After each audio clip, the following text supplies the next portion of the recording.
Okay, well, hello. I can see the number of participants shooting up. We're now at 110, 117, 122. Well, welcome everybody that's watching. You've just had a few seconds to watch all the authors in repose in their workspaces.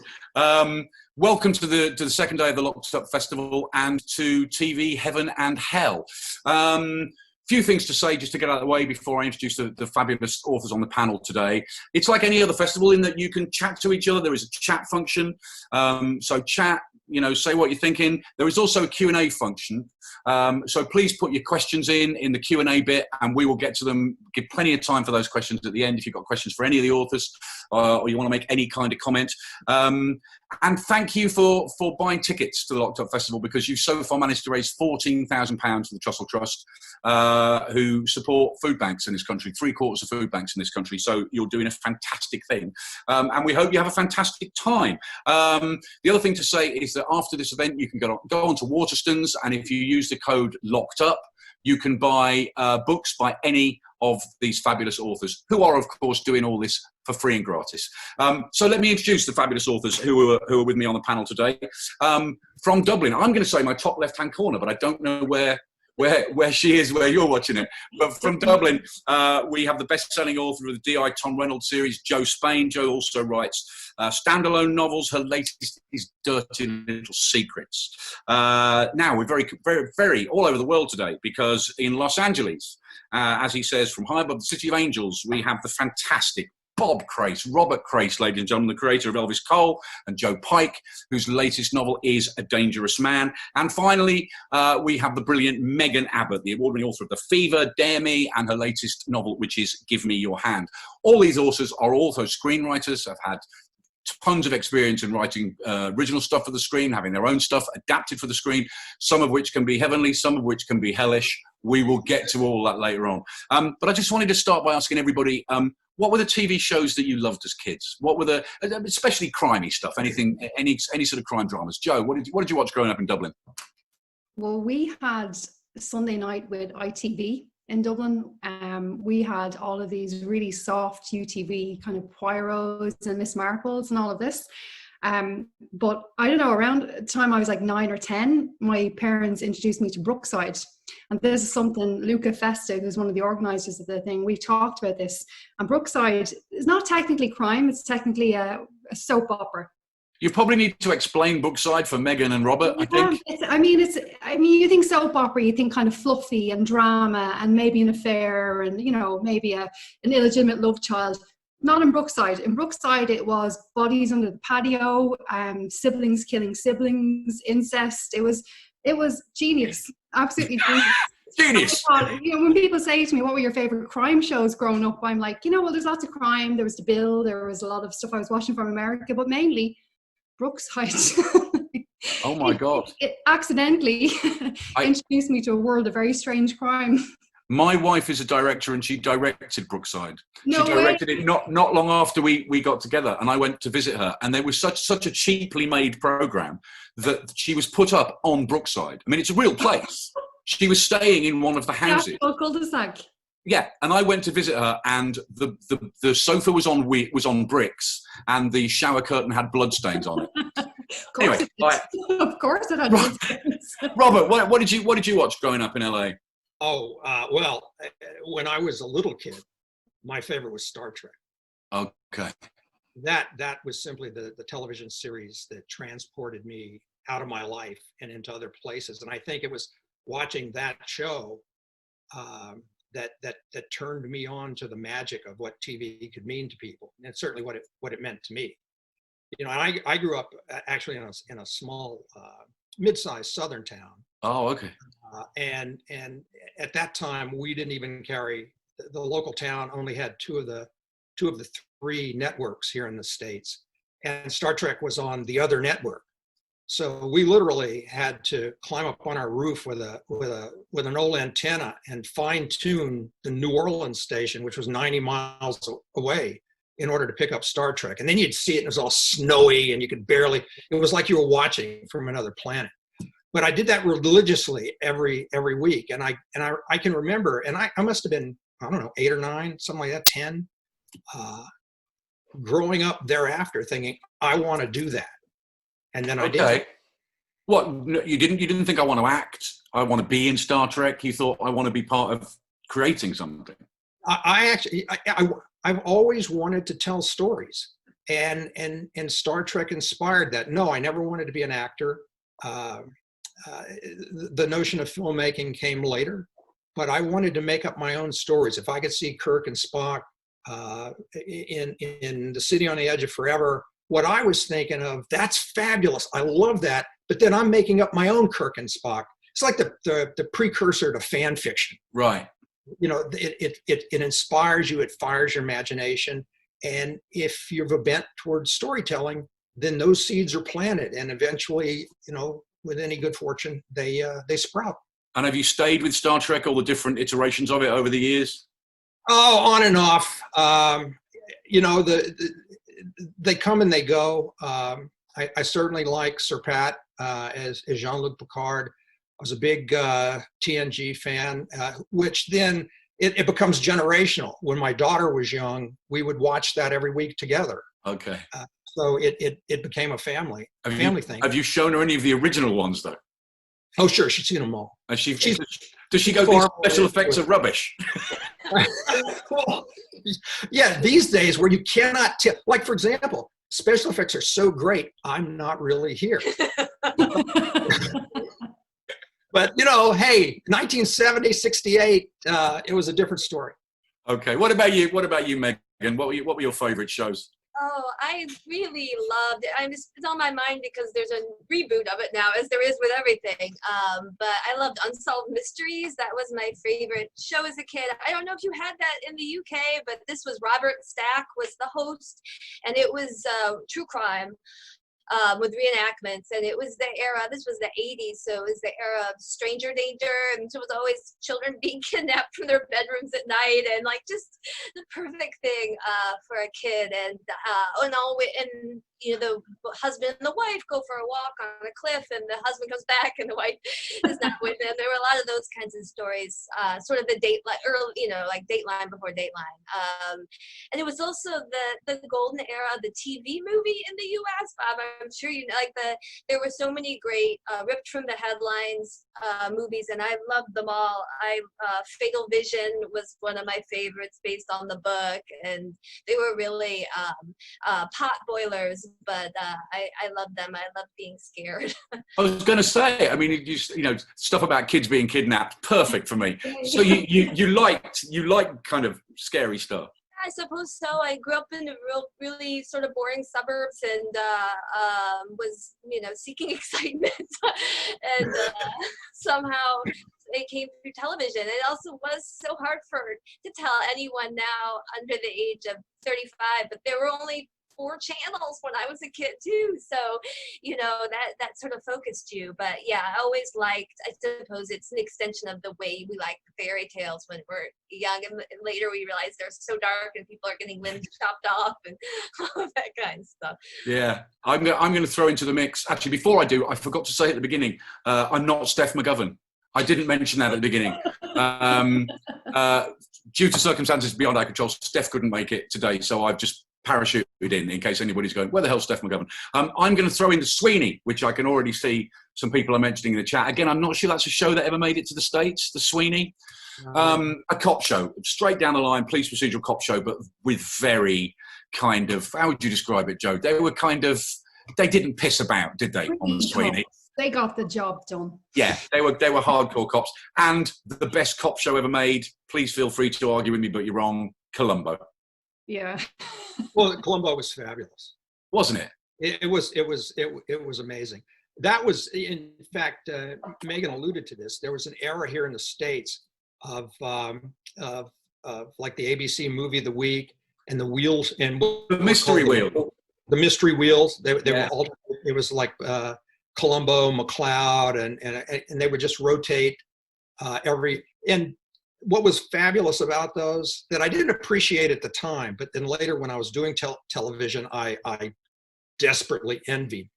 By doing those 1.5 hour little movies, 1 per month, the writers and producers of those shows and the directors, the filmmakers, had so much more time than the men and women who are grinding out, an episode a week.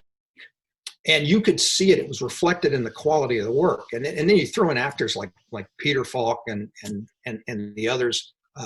Dennis Weaver was fantastic too. Those were just inspiring. They were amazing. There was also in that wheel, wasn't there, Macmillan and wife in that wheel, and Banachek. George Peppard, yeah. George Peppard, right? Yeah. They were great shows. So Robert was saying that he would watch something like Star Trek and think, God, I want to create worlds like that. Joe or Megan, did you watch stuff when you were younger and be inspired to write? Did TV actually influence you directly in that way, do you think? Yeah, I think so for sure. I think I sort of wanted to understand what was behind the door or behind the curtain, this notion of pursuit of sort of secret, and which later would become mystery, right? That there's things that when you're a kid, you think it's because you're a kid, and adults know all these things you don't know that you seek to know, but that kind of trains you early on. You're already thinking in terms of a narrative, right? You're thinking in terms of getting to the bottom of something or pulling back the veil, and all of that. I think, it definitely was a huge inspiration, and still is. I still write the same way. Still the secret. That's one of the things I was going to say, is that we often get asked what books did you read, what inspired, but don't you think that our generation is as inspired by television as it's ever been by anything it's read? Joe, would you say? Yeah, I didn't start writing because of TV. I fell into writing TV because I'd written books first. Okay. But for me, reading books was the avenue to writing. I wanted to do what I was reading. I wanted to write those stories that really entertained me. I was very bookish. I would actually read more when I was a kid than I watched TV. It's completely on its head now. Now I watch TV all the time. I think it's because I'm writing so much TV. I'm watching it as like a busman's holiday. I'm constantly seeing what they're up to. I can steal bits of it. But it's true, we all do it. But I think, for me now, I feel like we're living through a golden age of TV. So there's a real competition for me now between a really excellent TV series that's on and a really good book. Whereas when I was a kid, there was no competition. I just wanted to read books all the time, So I've come probably full circle in that regard. Well, I think both Joe and Megan, correct me if I'm wrong, you certainly were novelists before you were screenwriters. But Bob, you started out as a screenwriter. And I did it backwards. As I do most things. I was a short story writer. I definitely was, I was a reader. I was a voracious reader. And on my, as I sort of fantasized about the future I would one day have, or at least work toward, I very much wanted to write books. I wanted to write everything, plays, novels, comic books. I don't care. I just wanted to write, tell stories. But when I was still a kid, I moved out here to the West Coast and got involved in television and did that almost exclusively for 10, 11 years. So to me, TV was sort of like writing school. And there were marvelous lessons that I learned. And it wasn't until later that I decided to return to the quote unquote, the original dream and begin writing novels. Most people, I think, do it the other way. They write, publish novels, and then if they're fortunate, things get optioned or bought, and then they move into screenwriting. Yeah, but you're just saying, I worked on some shows. You worked on some fantastic shows. You were writing for Hill Street Blues and Cagney and Lacey, and these are some of the shows we could have been mentioning 5 minutes ago, right? I was very fortunate when I came out and got involved. I worked for some fabulous shows. So when you're working for when you're a young kid like I was, and you're working with actors like Jack Klugman or Tyne Daly and Sharon Glass, and you're working for writer producers like Stephen Bochco and Michael Kozel, and how can you not learn? It was so I worked on some great shows. and hopefully, I think that stuff has aided and abetted my day-to-day work now. Joe, do you now kind of divide your time fairly regularly fairly evenly between TV writing and the books? Oh, Put you on the spot there. TV is so demanding compared to books, in my mind anyway. I mean, when I'm writing a novel, I'm very much of that school where I'll go off for 4 weeks and bang out a first draft, and then I find the editing is that's a longer process for me, but I can do that whenever. TV is all consuming. We were meant to have a show filming on the 1st of September, which has now been postponed, but we were at that point of 6-7 hour Zoom meetings every day. I mean, like on any given draft on an episode, you could have 8, 9, 10 drafts, and then it goes to the networks where you start again, A lot of supportive nodding from Megan. Yeah, so it's, I mean, I'd like to say I divide it, but I definitely spend way more time on TV. But at the same time, the rewards financially from TV are so significant compared to the book world that is where I pay all my bills from. Okay. But one of the things you alluded to there about, the number of drafts and all that kind of stuff, I remember I come from writing television, albeit not writing, Hill Street Blues or Cagney and Lacey. I was writing a lot of old shit. But when I first had a meeting with my editor for my first novel and we were arguing about some line, she said, "It's up to you, Mark, it's your book." And I nearly fell off my chair because nobody ever says that to a scriptwriter in television, right? Nobody ever says it's up to you, it's your script. No.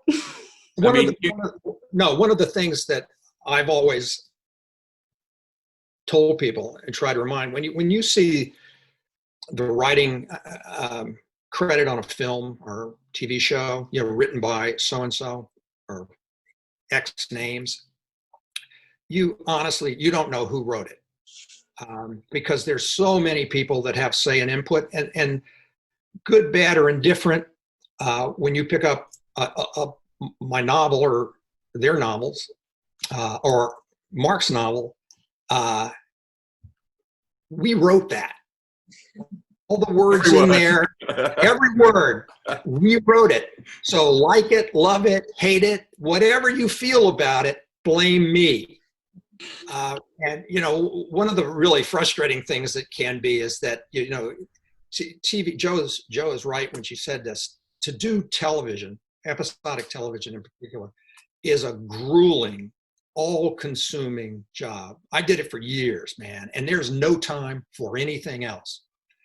But the really awful part for me would be you go to these creative battles where for somehow or another, the powers on be, you get forced to adapt a note that you hate, that you despise, that is just bad. And now, weeks later, it airs and you're sitting there and with your family, your friends and people, and you hear, and you know what? It still sucks. But it's written by this guy. Man, that used to kill me. I hated it. Well, I'm going to ask you slightly later for your particular horror stories, because I'm sure you must each have a particular horror story. But Megan, how do you find that change in terms of control and autonomy from sitting down writing Dare Me, let's say, and then suddenly, you I know you adapted Dare Me yourself or co-adapted it? Yeah, I was co-showrunner, yeah. Co-showrunner. But suddenly you're in a room full of people, or you're in the writer's room on the Deuce or something, and it's a much more hopefully collaborative thing. How do you find that switch? It was, I was lucky that I had like the sort of slow transition that is the endless development process, where you're not at that pace. There's some fiction in that this is still your story, and because anything is still possible. There's no budget yet. There's no numbers attached. And so, then sort of slowly understanding the collaborative pros and cons. And the best advice I ever got from a producer was that if you're on a notes call or you're getting notes notes from the studio executives or the network executives, that I would keep a piece of paper in front of me. You couldn't do this on Zoom because you would be seen, but that would say, I'll take a look at that. And that could be your response to every note they gave. We're like, don't get into an argument with them about it. Don't talk, and try to find your ways of smuggling things in. But yeah, it is inevitably more collaborative, and there's always the one good note among the 100 terrible notes, and that one good note can, especially in a writer's feedback in a writer's room, particularly as the room's diversified, it can blow your mind. Like, you realize that you have been telling stories particular ways or thinking of characters particular ways for so long, and someone can say something and boom. And I think that's the best part of it for me. But then going back to a novel is very disorienting because you have no one cares. You're like on a mine shaft, like 100 feet down, and you have only your own thoughts to contend with. So, so you've been very close in adapting your own stuff. And Joe, I read something you wrote about. There's a school of thought that says you throw your book over the wall, they throw a bag of money over the wall, and then you run in opposite directions. And I know that you very much disagree with that, Joe, that you want to be involved if somebody's going to adapt your work. But how hard is that when people are going, cut that, chop that, we don't need that? I mean, how do you find doing that? I mean, it's definitely easy. If like my first TV show was a completely original show, so it wasn't it wasn't my book to begin with. So I came in and I learned what the world of TV is like, which is, a pinch of soul destroying and a pinch of Faustian pact and so on. But it did make me realize that the IP of an idea is huge. And I think an awful lot of authors have been missold this idea over the years that, it is kind of the thing now that a book is it really only a success if it gets adapted for TV? Like, can a book be good enough if it hasn't been optioned and made into a film or a TV show? And I don't think that's the truth anyhow. But if it is, what authors need to remember is that you have conceived of this idea, and the entire TV world, producers, directors, actors, station bosses, and all the rest of it, cannot put anything on their screen if you have not conceived of that idea to begin with. So you should own the IP of that idea. And I think, it can be difficult for some writers because you do learn to adapt something for screen is not a case of taking the first 60 pages of the book and making it into a 60-page episode. And you might need to lose characters, and you might need to lose the mine shaft, as Megan says, or the helicopter crash because your budget is not there, or diversify or anything. But if the essence of your idea is being carried to screen, it's a good idea to have a little bit of involvement in that and not just take the $5,000 option fee and say, good luck, boys. Because, if you're not happy with it, I know a lot of authors have done this, they're not happy with the adaptation, but they mightn't understand the process to get it there, or it might be that the people who bought the option didn't really fully understand the idea that you had. And if you've absented yourself from that consultative process, well then you can't say anything about it after. This is really serious. I thought we'd been in shots in this panel. Well, one of the things, I'm not sure quite often that readers understand the process, because I'm sure you've all been in this situation. You get emails or letters from readers going, why did they change that? Why is it a different thing? What happened to that bit of the story? And you take a 400-page novel and you try and turn it into, certainly in this country, a few hours of television if you're lucky. I know with something like Dare Me, you get a lot more space. But there have been novels adapted into an hour here, or 2 hours at most, and you can't do that without changing and chopping. Why is it set in North London, not South London? Because it was cheaper to shoot there, or the very prosaic details of stuff. But I kind of think if an author does a deal where they allow their stuff to be adapted, if they have nothing to do with it, they can't bitch about it afterwards. You know what I mean? You have to let people do their job. And I suppose one of the crucial things we should talk about is casting, because that's often one of the, I suppose the most obvious example is Jack Reacher, Tom Cruise. That's the thing, I guess, that people hold up quite often now when they talk about these things. And I saw people screaming in Lee's face. Screaming in his face. How could you? How dare you? And it's like, well, it wouldn't have got made otherwise, is the simple truth. What are your kind of casting horror stories? Do you have any? Were you very involved, Megan and Joe? And Yeah, in my case, I was involved in it, so I have only myself to blame. So, Okay. Yeah, but it is, the star power is a thing that can be hard for people to understand. Like, it won't get made. It will get made with this person. It won't get made without it. And when you're faced with that, I don't see how you have it. We're not such artists that we can't let Tom Cruise play our character, right? Yeah. I think casting is all important. Casting can sometimes help a mediocre script be successful, but bad casting can ruin a fabulous script. So when it comes to shows and movies, the actor I'm thinking, oh my God. Well, we just here in the States, I don't know when you guys saw, we saw A Confession with Martin Freeman, which I just fell in love with. I think it was Jeff Pope wrote it and created it. It's based on an actual police case. They're in the UK, and the cast is just stunningly, amazingly wonderful.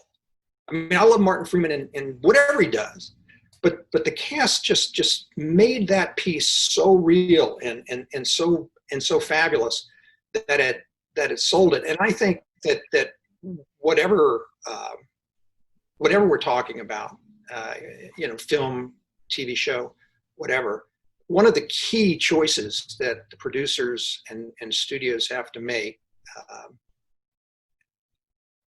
is in selecting the right players to play it. You don't always have that liberty, by the way. No. And so that's why the people who cast well are themselves so gifted, because they can find the right players, often in obscure places. But man, they can make a project for you. But that is one of the things, is that no actor is ever going to be the character that the reader has in their head, No. right? I mean, that's the beauty of reading. So all you want is a good actor. All you need is a talented actor, and they. But I mean, nobody's going to be the Elvis Cole the reader has in their head, or the Joe Pike, or whoever it is. You're absolutely right. And what you have to, well, the viewer doesn't have to do anything, doesn't even have to acknowledge or accept what I'm about to say. The fact of the matter is the book and the film are two different mediums. They are completely different. I mean, the book may be adapted, and you love the book, so you want those same, those dopamine rushes that you get from reading the book. You want those same jolts when you're seeing the film or the TV show. But it is a completely different medium. So the actor cast and really the whole gestalt of it has to create its own reality. That, in fact, is completely independent from the book. It has to work on its own. And the true test isn't the avid fan reader who then watches it. The true test is someone who's never read the books. The audience who have never experienced the book, the written form, sees the movie, sees the TV show. How do they respond to it? What was an appealing, reality created that, hopefully, I'm big about this. I always hope that of all of this, the original writer is pleased. I like it. When my friends sell their books, sell the film rights to their books, whatever, I always wish them the same thing. I hope you like it. Yeah. Because it will be different, but it'll be likable different, or man, that sucks different. And I hope that when it wins a hatful of awards, the people that go up to accept those awards thank the writer. Absolutely right. The number of times we've watched those things going, you didn't thank the person that wrote it. So annoying, isn't it? Well, we are going to talk about, there will be some TV heaven at some point. I will allow you to get all heavenly on us, but let's talk about some of the horror stories, because we've all had a Megan. I'm not asking you to name any names because we know some of the people involved. But when are the times you've gone, oh my God, why did I stop writing books? I don't mean stop writing books, but do this as well?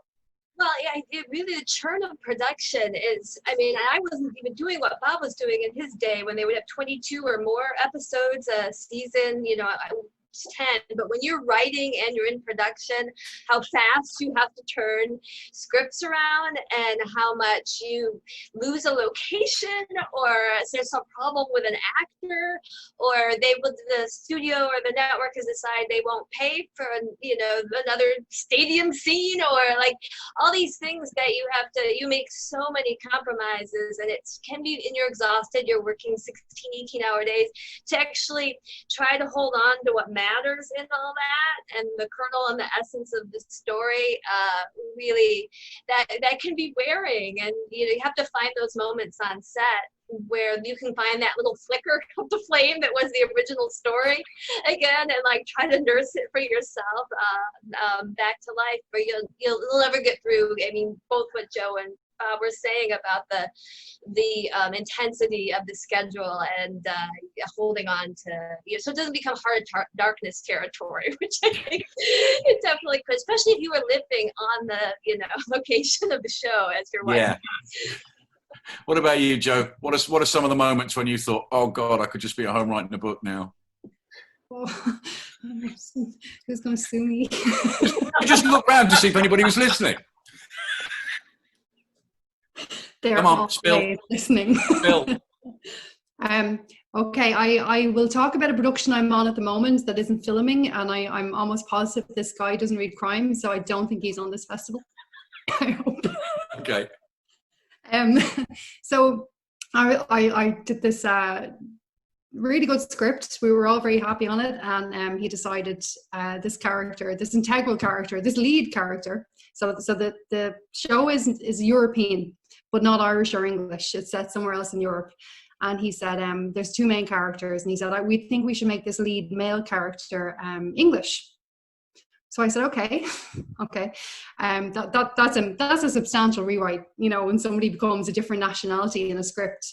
And I did that, and that took a while, and that was fine, and he liked that. And then he said, there's a couple of other little bits. I think we should make his cameraman English as well, and that was all fine as well. And then he said, and we'd spent 6 months on this one pilot episode. He said, I think we should make him blind. Right. And I was like, but now, notwithstanding Megan's comment about, yeah, I think that's a good idea, let's think about that. I was like, but why? Why does he have to be blind? And he had a whole thing about like the guy will one day, he will feel something that the other able-sided characters won't be able to feel. Oh. So. Okay. Well, yeah, things like that do happen. But I think sometimes it's a case of people trying to justify their jobs by, and I think it's especially true of producers who quite often, in at their worst, aren't really doing much.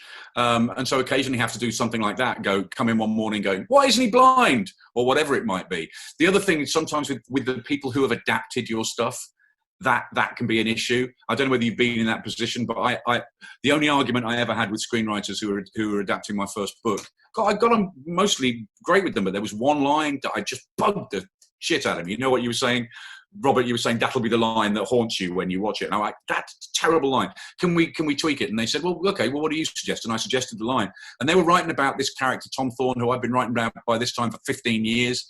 And I suggested the line, and the screenwriter said, Tom Thorne wouldn't say that. And that's when I was like, wait, yo, sure. Okay, we're going to get a little onto slightly nicer territory now. I want you to imagine that you are in charge of a network. You all have your own network to run. What are the kind of shows you want to program? Either shows that you can bring back that have been cancelled. Maybe there's some original Star Trek in there, Robert. The kind of shows you want to see made, or the kind of shows you definitely do not want to be watching on TV. Joe. Okay, I'm going to start with the ones I definitely don't want. What don't you want? I have a thing. My husband has been watching for what feels like 400 years now. I mean, I think it's 337 series, The Walking Dead. Okay. And what I can appreciate while I can appreciate that this is an excellently made show and well acted and all the rest of it, everything about zombies, like no matter what time of year, day, month it is, no matter what episode is in, no matter what series, anytime I walk into the sitting room, all I can hear is ugh. And it's the running theme of zombies might be bad, but humans are worse, you know. And he's obsessed with zombies. He watches Z Nation, he watches 28 Days Later, all the films, everything. And I mean, I remember we missed Game of Thrones, which is one of my favorite of all time, on TV. And I really wanted to get him around to watching the box set. And one of his friends said, well, why haven't you watched this, Martin? Like, it's up your alley. It's like dragons, politics, and tits, you know. And Martin's still going. And then I put it on, and the last episode of the first season, the Night King comes along, the zombie Night King, and suddenly my husband was like, yes, this is a show worth watching. So I'm going to ban zombies from my network. Forever. No zombies. Megan, what's on your no list? On my no list, boy, well, I guess it would be bringing everything back. I mean, there are some shows that it's wonderful that they're getting reboot, but this feels like a classic example of lazy Hollywood thinking, where just plucking any, and I won't name any names, but they're all over the air right now, stuff that we loved in the 70s and 80s, and they're not made that same way. They're not made with any of the same people involved, and they just want that IP, that name. They just want, it's really about the name of it. So I would ban all of those entirely from my network. So you wouldn't have the reboot of Perry Mason? No, well, no, I wouldn't actually. Though somebody just suggested in the comments, Columbo with Mark Ruffalo is Columbo, and that was intriguing to me. So is that happening? No, it was somebody's comment, and I have to say that's a good casting. I feel like he could do the befuddled thing really well. So selective reboots, but maybe selective. Okay, what are you not allowing, Robert? My answer, Megan gave my answer. I would not allow any reboots. I would consider, you know, if I had absolute power over it, then if I personally wanted to reboot something, I would indulge myself. But if anyone else wanted to reboot anything, I'd say absolutely no. No way. Okay. And so what are the shows you would want to see? What kind of shows? It goes without saying, you know, your own shows, obviously, but how are you going to fill up your programming with the kind of shows you want? I'll tell you how I would do it. I would contact the writer-producers who I most admire, who created wonderful things. Vince Gilligan, who did Breaking Bad. Matt Weiner, who did Mad Men. Dan Levy, who just did Schitt's Creek. I don't know if Schitt's Creek's over there. But I just fell in love with that show. Anyway, I would contact people like that, and I would say, tell me what you want to do. In fact, I would say, tell me what you want to do that no one's ever let you do, and start from there, because I want to be floored by the shows on my network. I want to be just bowled over by ideas that I did not or could not think of. So I would reach out to creators and ask them to surprise me. So, I mean, do you think there are too few original ideas and too many adaptations? Well, there's too many reboots. There's too, see, it's sort of like the herd mentality in U.S. commercial TV. You know, if a show about whatever, make something up, if a show about crime fighting lifeguards who are also part-time models were to air and be a huge success, then the very next quarter there would be 8 to 12 series that are almost identical to that in development, and 3 of them would shoot, and 2 of them would make opposing network schedules. There's way too much of that crap. That's one of the wonderful things I believe as a viewer, that you know, all the cable channels that we have now are allowing for so much more diverse and creative content than there used to be back in the days when, you know, when there were only 3 U.S. networks or 4 U.S. networks. Now there's all these cable channels, and we have all these fabulous shows. And I think today really is the golden age in TV, because there's so much wonderful stuff to watch. Yeah, it is definitely a golden age of TV. I guess I should have asked you all at the beginning in terms of how the pandemic has, obviously we've seen how it's affected TV and film production, which pretty much stopped. Are you all kind of directly affected by that right now? Yeah, that's very just sad nods. Is what I'm looking at. As far as social distancing and lifestyle, you know, my wife and I joke. I mean, it hasn't really affected our lives because we do nothing but stay at home anyway. You know, I'm a writer. I don't, you know, they're working on TV series that, you know, that requires other people. I'm a novelist. I stay home other than, you know, so, but I find it all enormously distracting and you know, I hear tales of writers, and God bless them. Oh man, I'm getting more done than I've ever done. And, you know, I'm going to have 3 books this year because I just can't stop writing. And I just think, fuck you. Tell it like it is. Yeah. So there's been plenty of time to watch TV. What have you all been binge watching since lockdown? I tell you, two shows I've loved that I would use if I had my own network. I would definitely go to these creators. One is, I think you may already have it up there. I May Destroy You. Is that? Oh, it's just Yeah. Oh my gosh! And I know that Michaela Cole, right, is had another success there, but that show has just knocked the doors off my brain. It's just you know, about a crime, about mystery, about memory, about power and consent, but also about storytelling. And I just feel so like it's like a standard Lifetime movie story in some ways, but it's not. It never feels like anything you've ever seen before because of the way it's told. And so that and another one would be a few months ago on Netflix, Unbelievable, which was a limited series about a case here of a woman who was accused of making up a claim of sexual assault, and it's a real story, and it's just told in the most uncanny way about the 2 female police detectives that figured it out. And it's a procedural, but it's not like any procedural you've ever seen because it's being told in a different way.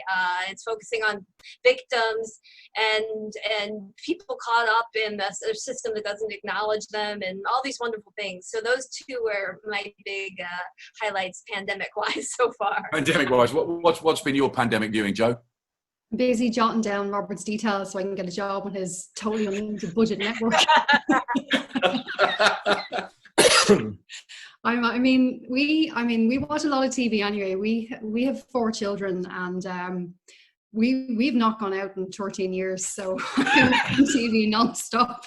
But I definitely, during the pandemic, I have not been writing books, that's for sure, Robert. Yeah, I'm with you there. I've been watching TV, and what I really love is when I find a series that I've missed, and there's lots of them, and I can just we can binge watch this too. We send the kids to bed early and watch 3 or 4 episodes of this, you know. So we've been spoiled, particularly with Amazon Prime for the last couple of months. I'd never watched Bosch. So I see a lot of the people saying here, I watched 6 seasons. I didn't watch it because I wasn't sure about the adaptation of the books. So more fool me, because I devoured the 6 series of that. I mean, we watched *Halt and Catch Fire*, which is just one of the best shows I've ever seen. *Mrs. Maisel*, we're watching *The Americans* now. *Nazi Hunters*, and all of them just of a quality. I mean, it is the golden age of TV. Like the last couple of years between, I mean, for me, it kind of kicked off with The West Wing, and then we had Mad Men and everything. But then with the likes of The Deuce and The Night Of, and we're spoiled. I mean, I do kind of miss going to the pub, but I have things to watch, which will all be on Robert's network eventually. I'm going to throw some of the questions at you that are coming in now, because some of them are very relevant. Steve wants to know what TV show you would love to have worked on. Robert, obviously Star Trek, but forget that. Well, Breaking Bad, mm-hmm. which is probably in the running for among my top 3 best television series ever. I love the show, so I probably would have liked to have written that. Okay, Megan. Oh, Mad Men, for sure. Mad Men. Yes. I would have loved to just sort of lose myself in the past, right now and forever. So yes. What about you, Joe? I would have said Mad Men, but now I'll think, I mean, I like some of those shows that have come along in the last few years. Like Robert's right, like there is a thing with network bosses and producers that when the big thing in Europe at the moment is the blue sky crime drama, the kind of 2 by 45-minute thing, they all want the same format, they all want the same show. And I always think when the shows come along first and just grab everybody neck, it's the surprise of that new show. So the killing and the bridge and things like that. Like I would like to work on a show like that really just comes and just shocks people for the first time. And I do have one of my books being adapted at the moment with the executive producer of The Bridge, and a lot of my fangirling got me to that point of, you know, please, I beg you, I couldn't work on your first one, just give me this one. Sandra wants to know about post-COVID shows. What you think TV might be like when we come out of this? There will be no TV. Nothing's filming. No, but okay. So when the cameras start turning again, obviously some of the shows that were just halted will resume again. But in terms of original drama, do you think A, that they will be filming lots of stuff to reflect it, and B, will people want to watch that stuff? Oh, about COVID. Sure, pandemic, lockdown. Boy, that feels so risky to me. It was sort of like how it was with 9/11, you know, how, you know, do people want to see it, or do they want to run away from it, or then the risk of doing it badly and doing it too quickly before you have any historical perspective. I would be very wary of it, and treating it in a casual way or in a formulaic way or using it in some way seems very area I wouldn't want to go. No. Robert? I'd run from it. I would have no interest in seeing. I would guess that depending upon the nature of a particular series, it could be referenced, but to actually do series like, you know, Lockdown. days, I wouldn't even bother to check it out. No, Joe, you more or less of the same opinion? Yeah, I mean, like it's TV is escapism, and when you were locked into your own house, like you don't want to watch people on screen being locked into their houses.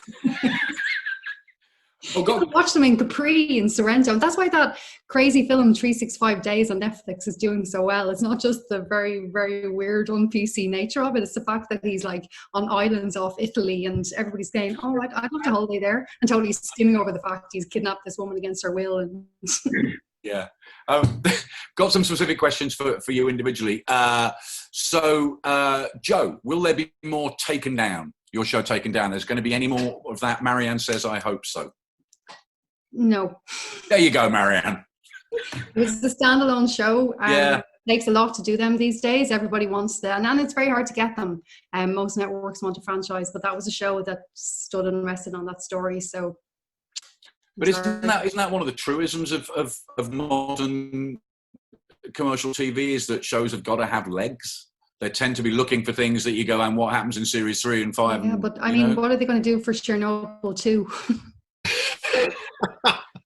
Revenge. And Robert, who'd be good actors to play Elvis and Joe? I mean, that's one of the. I mean, I don't know. Really? Well, that's an it. You never have had an actor in your head for either of those characters? Never. Really? Yeah, I've never. What about a picture? I could not. I even after all these books, I could not. I could not tell you what Elvis and Joe look like, what their faces look like. I've never. In fact, at somewhere in there, I became scared of that. I became actually frightened. Writers hoodoo. I became frightened of coming up with a firm picture. Like if I saw an actor and I said, that actor would make a perfect Joe Pike, that somehow it would change whatever magic happens in my head and how I wrote the character from there on out. So I avoid that. I don't think of it.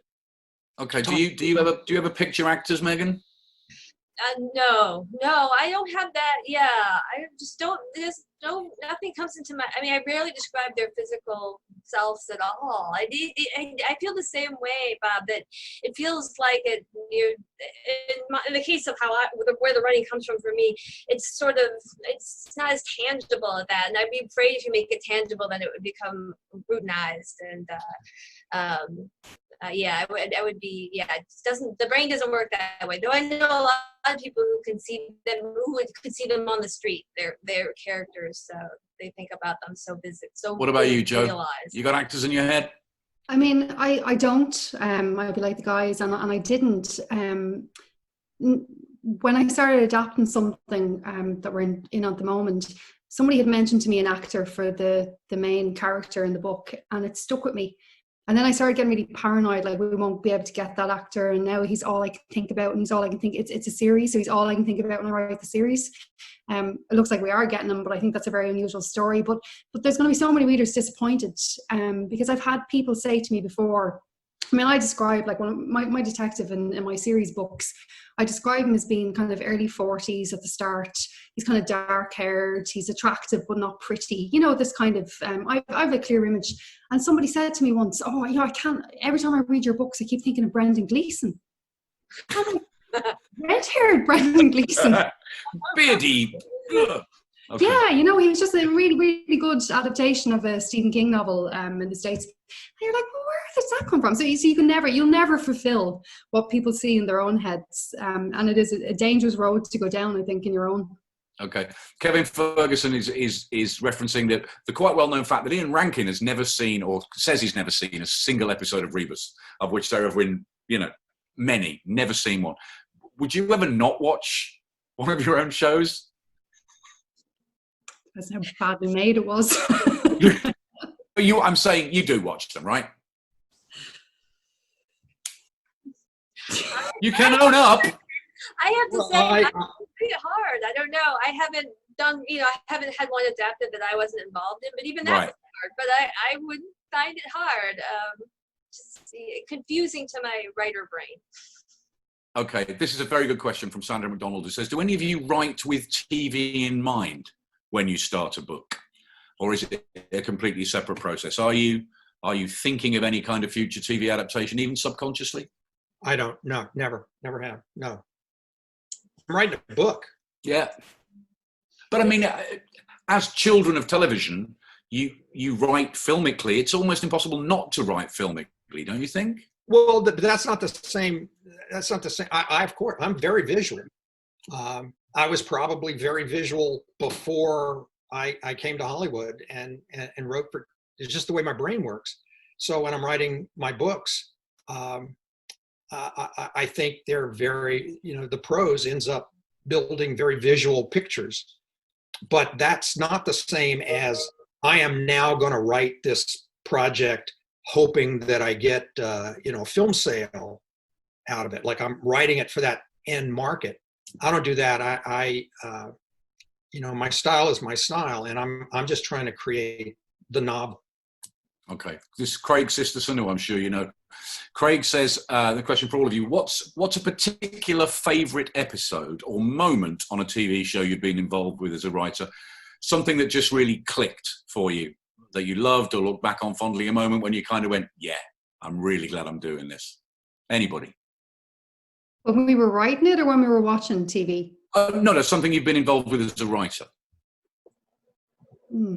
That's like picking your favorite child. Oh, that's easy. Is it the ball behind you? I can think of an example. There's sort of a part like a movie lover you get to play when you're writing scripts when it's going to get made. So you put in these little homages to, and I'm a big fan of classic American noir, and we were able to get a clip from Double Indemnity that was on TV in the background in a shot. And to me, that was like the 8-year-old kid in me that loved Hollywood, the notion that I could sort of press my contemporary story together with a book and movie that meant so much to me was kind of great. This is a question from Louise Colvin, who says, what character would any of you like to play in your ideal drama? So let's just imagine your actors for a minute. Who do you want to be? Who do you want to play in an episode of one of your favorite dramas? Come on, Robert, wouldn't you? You'd like to be Kirk, wouldn't you? You would. Yeah. You know what? I think I'd like to be. I think I'd like to play a hitman who meets Don Draper in a New York bar. Just in one little cameo appearance? One little cameo appearance. You know, and I'm wearing that immaculate gray suit, exactly like Don Draper's. And even though we're inside in a bar in New York, I'm wearing the shades. And I just sort of lift back, and he sees the butt of my pistol in there. And that's all I need to do. I just threw that in as a little question that was, you've thought about that, haven't you? Mark, I live it. What about you, Megan? Come on, there must be some classic noir in which you'd... Oh my gosh, the terror of ever seeing myself on screen is too much. But now I want to play the hitman who kills Don Draper. Oh, you can't both do it. I'm totally sold. No, I would love to be Barbara Stanwyck in Double Indemnity with the anklet and the smell of jasmine, for sure. What about you, Joe? Come on, any character you like. I just want to be Gandalf in Lord of the Rings. Power. Three very different choices. I'll not pass. Is there any other author's book you would like to work on adapting? Any authors you'd like to adapt? Oh, Patricia Highsmith. That would be mine. Anything, any of her books. That would. Yeah. I think she adapts so well, obviously, but there's still 17 of them that haven't been adapted. The non-Ripley's. I would love it. And she's not around to argue with you anymore. No, right?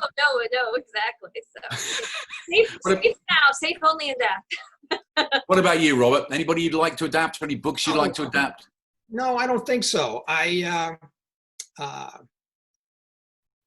If pressed to it, it's not enough to make a film out of it. But I once, years ago, I was pitching an anthology series back during my TV days. I don't have anything to do with TV anymore. But back then, I was pitching an anthology that would be sort of like noir crime. And one of the stories that I used as an example in the pitch was by Raymond Chandler, Red Wind.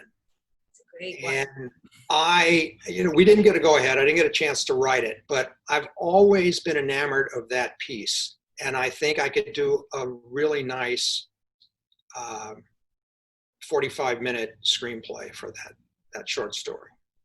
That's an interesting. Do you think short stories in some ways are more ideally suited for adaptation than novels? Well, it depends on what if you're doing a one-shot piece, like a single episode, then yes. Or if you have 10 hours like Megan has, then that's I think potentially an ideal vehicle for adapting a novel length period. Novels don't compress down well to 90 minutes. Yeah. But if 10 hours, especially if it's a rich and nuanced novel, you have a lot of room to play. What about you, Joe? Anything you'd like to adapt?